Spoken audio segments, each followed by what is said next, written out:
దేవుని పరిశుద్ధ నామమునకు మహిమ కలుగునుగాక.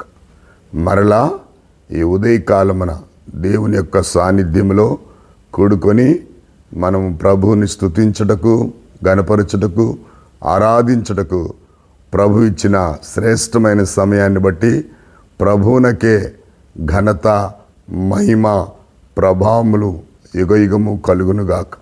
ఈ ఉదయకాలము మరలా మనకు దేవుడిచ్చిన వాగ్దానము యెహోషువ గ్రంథము 1వ అధ్యాయము 5వ వచనాన్ని మనము చూస్తూ ఉన్నాం. ప్రియులారా, 3వ వచనములో దేవుడు మనకు సెలవిస్తున్న విధానం, నేను మోషేకు చెప్పినట్లు మీరు అడుగుబెట్టు ప్రతి స్థలమును మీకు ఇచ్చి ఉన్నాను. దేవుని నామానికి మహిమ కలుగును గాక. దేవుడు ఎంత గొప్పవాడు అనే విషయాన్ని ఇక్కడ మనం చూస్తూ ఉన్నాం. దేవుని కృప మన ఎడల ఎంత హెచ్చుగా ఉందో నేను మీకు జ్ఞాపకం చేస్తున్నాను ప్రియులారా. ఎందుకంటే ఈ మొదటి అధ్యాయంలో మనం చూసినట్లయితే యెహోవా సేవకుడైన మోషే మృతి పొందిన తరువాత యెహోవా నూను కుమారుడైన మోషే పరిచాకుడైన యెహోషువకి ఇలాగు సెలవిచ్చెను, నా సేవకుడైన మోషే మృతి పొందెను కాబట్టి నీవు లేచి నీవును నీ జనులందరూ ఈ యోర్దాను నది దాటి నేను ఇశ్రాయేలుకి ఇచ్చిన దేశమునకు వెళ్ళుడి.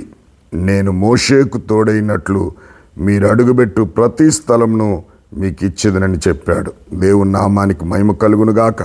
అంతేకాదు, దేవుడికి యెహోషువ ఎన్నో వాగ్దానాలు చేశాడు ప్రియులారా. ఇక్కడ మనం చూస్తే 5వ వచనములో జ్ఞాపకం చేసుకున్నట్లయితే, నువ్వు బ్రతుకు దినములన్నిట ఏ మనుషుడు నీ ఎదుట నిలవలేకయుండును. దేవుని నామానికి మహిమ కలుగును గాక. నేను మోషేకు తోడైనట్లు నీకును తోడైందును అని దేవుని వాగ్దానం ప్రియులారా. కనుక దేవుని వాగ్దానము 2 వచన భాగాల్లో మనం చూస్తున్నాం.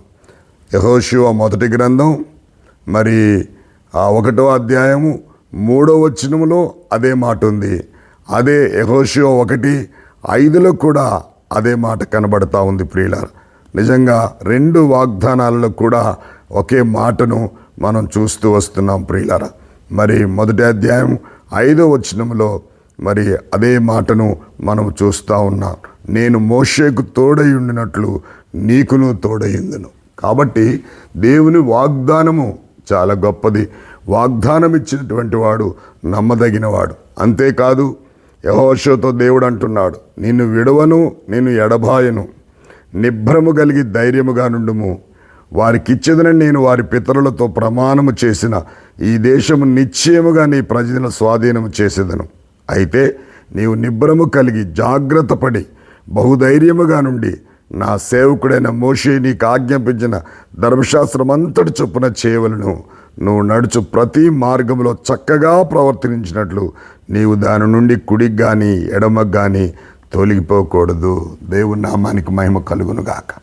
చాలా షరతులతో కూడిన వాగ్దానము యెహోషువ ముందుంది ప్రియులారా. యెహోషువ కూడా దేవుని వాగ్దాన ప్రకారంగానే జీవించి చక్కగా ప్రవర్తించి తన మార్గములో అత్యధికంగా వర్ధిల్లినట్లుగా దేవుని గ్రంథము సెలవిస్తూ ఉంది.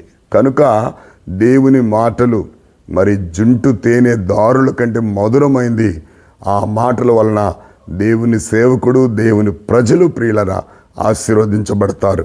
ఇక్కడ యెహోషువకు వాగ్దానానికి ముందు ఏ విధంగా జీవించాలో, ఆయన ఏ విధంగా నడవాలో, ఏ విధంగా 8వ వచనంలో చూస్తే, ఈ ధర్మశాస్త్ర గ్రంథమును బోధింపక తప్పిపోకూడదు, దానిలో వ్రాయబడిన వాటన్నిటి ప్రకారము చేయుటకు నువ్వు జాగ్రత్త పడినట్లు దివారాత్రములు ధ్యానించిన ఎడల నీ మార్గమున వర్ధిల్ల చేసుకొని చక్కగా ప్రవర్తించేదవు. దేవుని నామానికి స్తోత్రం కలుగునుగాక. కనుక ఈ ఉదయకాలమున యెహోషువకు ఇచ్చిన వాగ్దానం వెనక ముందు అనేక షరతుల మధ్య యెహోవా జీవితము కొనసాగించినట్లుగా చూస్తున్నాం. మనము కూడా ఈ ఉదయకాలమున మన వాగ్దానాన్ని దేవుడు మనకిస్తున్న ప్రతి దినము దేవుడు మనకు వాగ్దానాన్ని ఇస్తున్నాడు. ఆ వాగ్దానాన్ని నమ్మాలి, వాగ్దానాన్ని ఎత్తిపట్టి దేవుని స్తుతించాలి. వాగ్దాన ప్రకారంగా జీవించడానికి మనలను మనం బలపరుచుకొని ప్రభు కొరకు ముందుకు సాగుదాం. అలాంటి కృప దేవుడు మనకు అనుగ్రహించునుగాక. పరిశుద్ధుడు అయిన మా తండ్రి, కృపగలిగినటువంటి మా యేసయ్య నీకు వందనాలు, స్తుతులు, స్తోత్రాలు.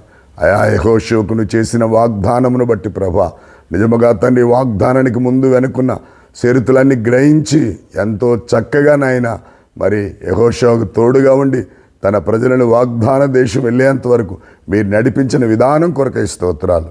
మాకు కూడా మీరు ఇచ్చిన వాగ్దాన ప్రకారంగా జీవించే జ్ఞానమును, బలమును, శక్తిని, తెలివిని, జ్ఞానమునిచ్చి నీ మహిమ కొరకు వాడుకుంటూ రమ్మని యేసుక్రీస్తు నామంలో అడిగి వేడుకొనిచున్నాను తండ్రి, ఆమేన్. దేవుని పరిశుద్ధ నామమునకు మహిమ కలుగునుగాక. ఈ ఉదయకాల వాగ్దానాన్ని ఎత్తిపట్టి దేవుని స్తుతించండి, ఇతరులకు షేర్ చేయండి. వారును మీరును దేవుని దీవెనకు పాత్రలు కాండి. God bless you all.